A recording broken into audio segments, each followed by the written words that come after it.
بہن نے پوچھا ہے کہ میں گھر میں کام کرتی ہوں، آستین چڑھا کر کے کام کرتی ہوں، کیا نماز کی حالت میں آستین چڑھا کر نماز پڑھ سکتی ہوں؟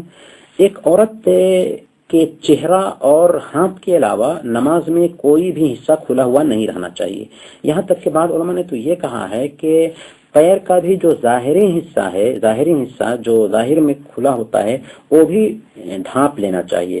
ام سلمہ رضی اللہ عنہ کی ایک حدیث میں اللہ کے وسلم سے انہوں نے پوچھا تھا کہ کیا عورت قمیص اور دوپٹہ میں بغیر ازار کے نماز ادا کر سکتی ہے؟ تو اللہ کے وسلم نے کہا تھا کہ اگر قمیص لمبا ہے اتنا کہ پیر کے ظاہری حصہ کو ڈھانپ لے تو کوئی حرج کی بات نہیں۔ کہنے کا مطلب یہ ہے کہ آستین کو چڑھا کر کے نماز پڑھنے کی بجائے اسے کھول کر کے نماز ادا کرنے کی کوشش کرنی چاہیے۔ مثلا سامنے ہمارا وقت ہوا چاہتا ہے، انہیں چند کلمات کے ساتھ میں ہم آپ سے رخصت ہوتے ہیں۔